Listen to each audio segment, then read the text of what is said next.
आज हम गिनती की पुस्तक के 9वें अध्याय का अध्ययन करेंगे।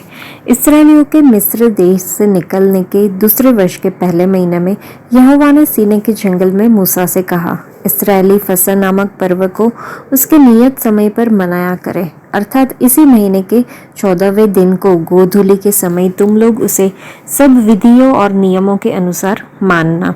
तब मूसा ने इस्राएलियों से फसह मनाने के लिए कह दिया और उन्होंने पहले महीने के 14वें दिन को गोधूली के समय सीनै के जंगल में फसह को मनाया और जो आज्ञाएं यहोवा ने मूसा को दी थी उन्हीं के अनुसार इस्राएलियों ने किया।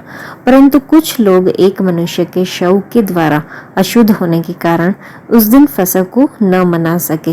वे उसी दिन मूसा और हारून के समीप जाकर मूसा से कहने लगे, हम लोग एक मनुष्य के शव के कारण अशुद्ध है, परंतु हम क्यों रुके रहे और इस्राएलियों के संग यहोवा का चढ़ावा नियत समय पर क्यों न चढ़ाए। मूसा ने उनसे कहा, ठहरे रहो, मैं सुन लूं कि यहोवा तुम्हारे विषय में क्या आज्ञा देता है।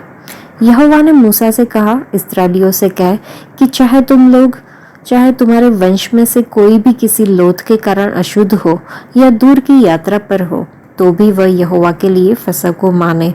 वे उसे दूसरे महीने के 14वें दिन को गोधूली के समय मनाए और फसह के बलि पशु के मांस को अखमीरी रोटी और कड़वे साग पात के साथ खाए और उसमें से कुछ भी सवेरे तक न रख छोड़े और न उसकी कोई हड्डी तोड़े। वे उस पर्व को फसह की सारी विधियों के अनुसार मनाए।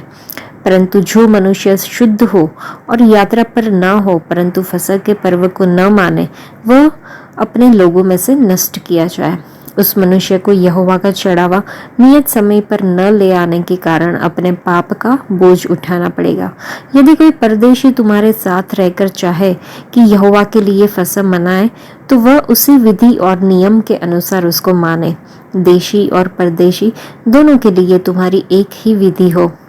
जिस दिन निवास, जो साक्षी का तंबू भी कहलाता है, खड़ा किया गया, उस दिन बादल उस पर छा गया और संध्या को वह निवास पर आग सा दिखाई दिया और भोर तक दिखाई देता रहा।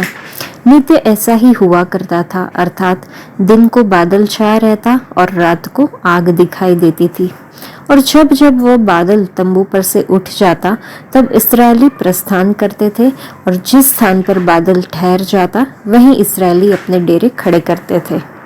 यहोवा की आज्ञा से इस्राएली प्रस्थान करते थे और यहोवा ही की आज्ञा से वे डेरे खड़े भी करते थे।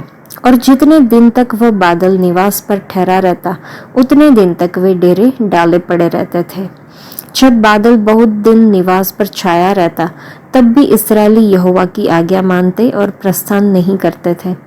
कभी कभी वह बादल थोड़े ही दिन तक निवास पर रहता और तब भी वे यहोवा की आज्ञा से डेरे डाले पड़े रहते थे और फिर यहोवा की आज्ञा ही से वह प्रस्थान करते थे।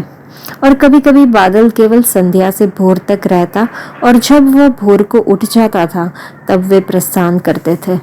और यदि वह रात दिन बराबर रहता, तो जब बादल उठ जाता तब ही वे प्रस्थान करते थे। वह बादल चाहे 2 दिन, चाहे 1 महीना, चाहे वर्ष भर, जब तक निवास पर ठहरा रहता, तब तक इस्राएली अपने डेरों में रहते और प्रस्थान नहीं करते थे। परंतु जब वह उठ जाता तब वे प्रस्थान करते थे। यहोवा की आज्ञा से वे अपने डेरे खड़े करते और यहोवा ही की आज्ञा से वे प्रस्थान करते थे। जो आज्ञा यहोवा मूसा के द्वारा देता था उसको वे माना करते थे।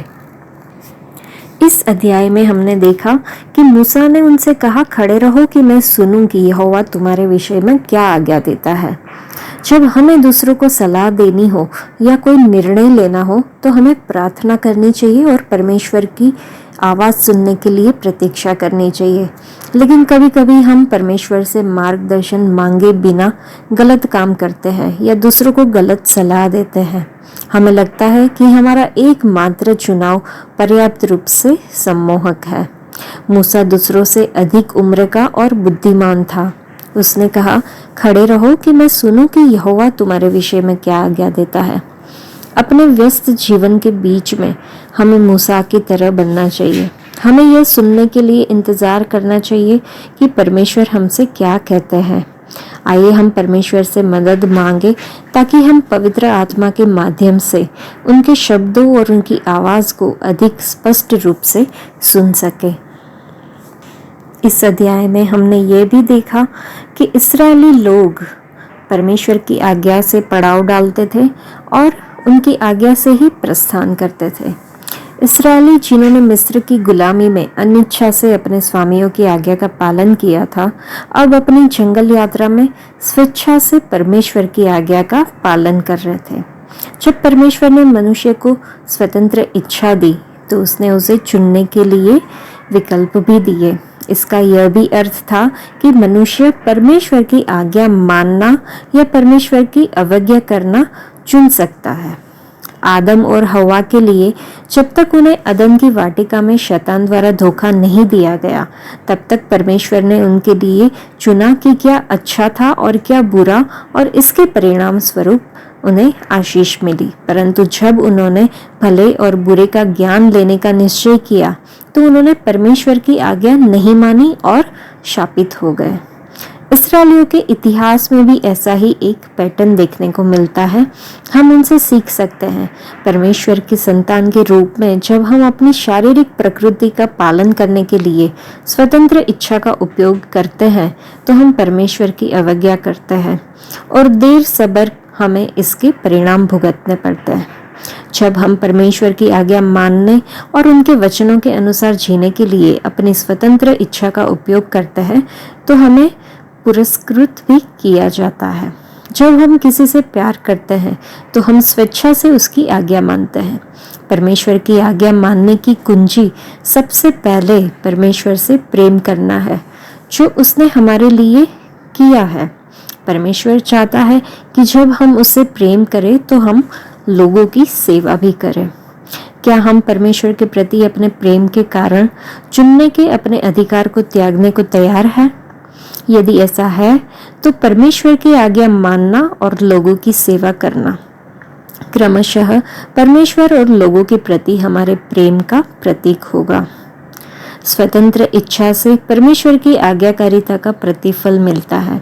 जब हम परमेश्वर से प्रेम करते हैं तो हम आसानी से उसकी आज्ञा मानते हैं। लोगों की सेवा करना परमेश्वर के प्रति हमारे प्रेम का प्रतीक है।